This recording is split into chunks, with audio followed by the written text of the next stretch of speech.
The imagination is literally the workshop wherein are fashioned all plans created by man. The impulse, the desire, is given shape, form, and action through the aid of the imaginative faculty of the mind. It has been said that man can create anything which he can imagine. Of all the ages of civilization, this is the most favorable for the development of the imagination, because it is an age of rapid change. On every hand, one may contact stimuli which develop the imagination.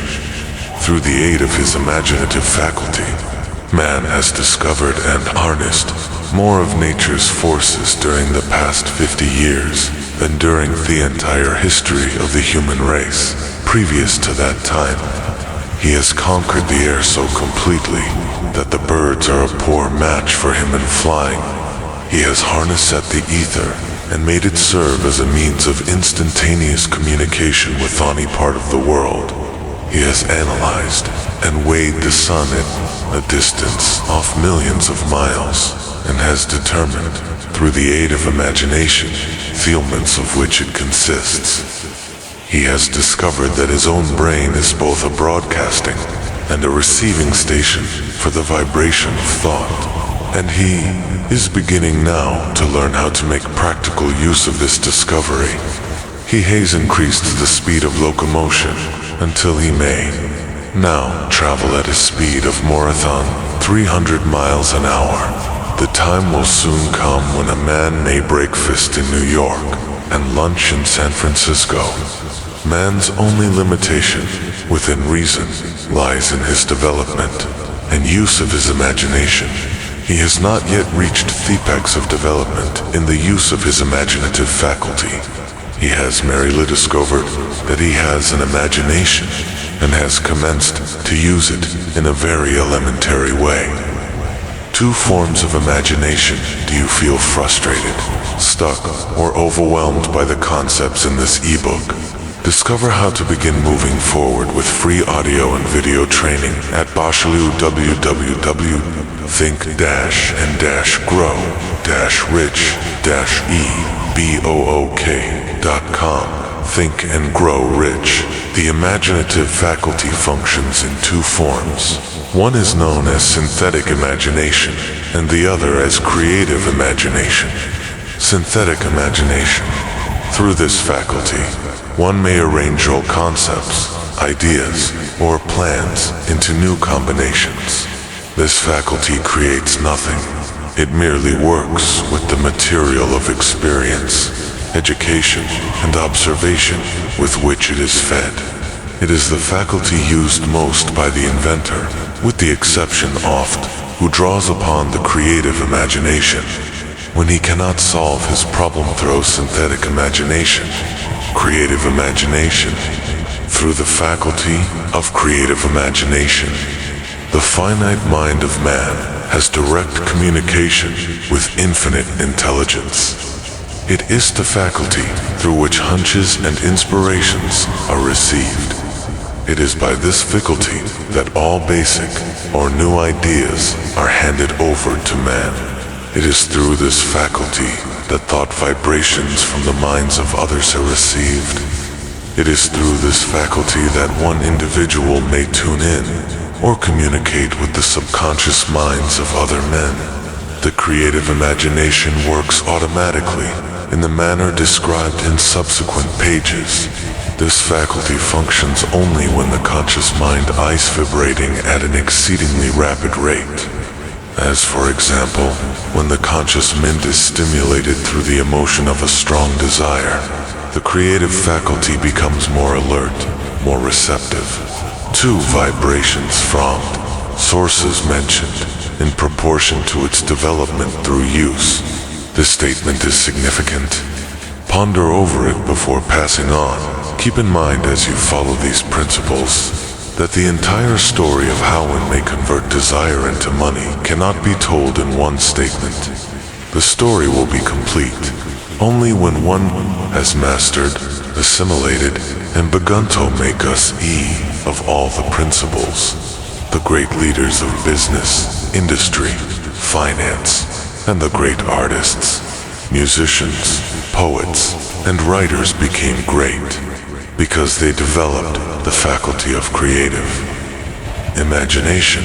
Both the synthetic and creative faculties of imagination become more alert with use, just as any muscle or organ of the body develops through use.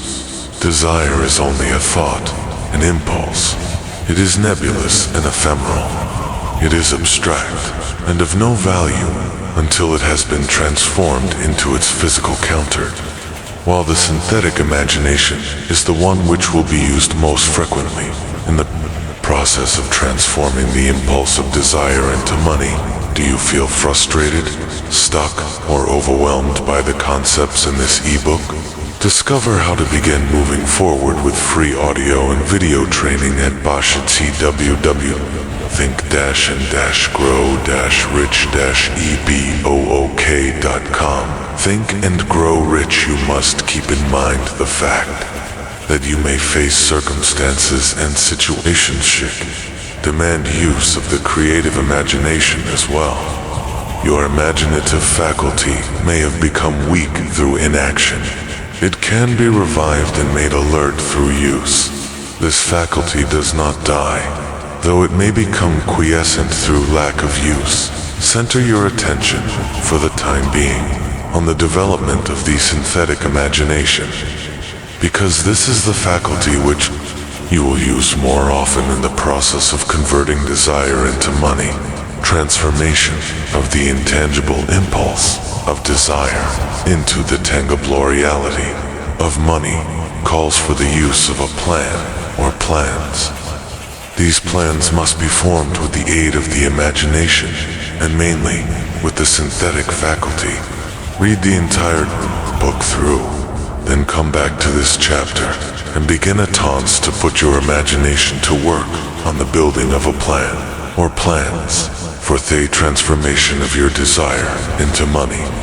Detailed instructions for the building of plans have been given in almost every chapter. Carry out thy instructions best suited to your needs. Reduce your plan to writing if you have not already done so.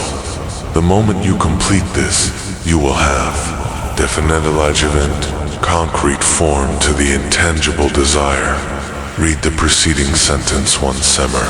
Read it aloud, very slowly, and as you do so, remember that the moment you reduce the statement of your desire and a plan for its realization to writing, you have actually taken the first of a series of steps, which will enable you to convert the thought into its physical counterpart. The earth on which you live, you, yourself, and every other material thing are the result of evolutionary change, through which microscopic bits of matter have been organized and arranged in an orderly fashion. Moreover, and this statement is of stupendous importance, this earth, every one of the billions of individual cells of your body, and every atom of matter, began as an intangible form of energy. Desire is thought impulse. Thought impulses are forms of energy. When you begin with the thought impulse, desire, to accumulate money, you air drafting into your service the same stuff that nature used in creating this earth and every material form in the universe, including the body and brain in which thought impulses function. As far as science has been able to determine, the entire universe consists of two elements, matter and energy. Do you feel frustrated, stuck, or overwhelmed by the concepts in this ebook? Discover how to begin moving forward with free audio and video training at think-and-grow-rich-ebook.com. Think and grow rich through the combination of energy and matter has been created everything perceptible to man, from the largest star which floats in the heavens, down to and including man himself. You are now engaged in the task of trying to profit by nature's method. You are sincerely and earnestly, we hope, trying to adapt yourself to nature's laws. by endeavoring to convert desire into its physical or monetary equivalent. You can do Itless. IT has been done before. You can build a fortune through the aid of laws which are immutable. But first, you must become familiar with these laws and learn to use them through a petition and by approaching the description of these principles from every conceivable angle. The author hopes to reveal to you the secret through which every great fortune has been accumulated. Strange and paradoxical as it may seem, the secret is not a secret.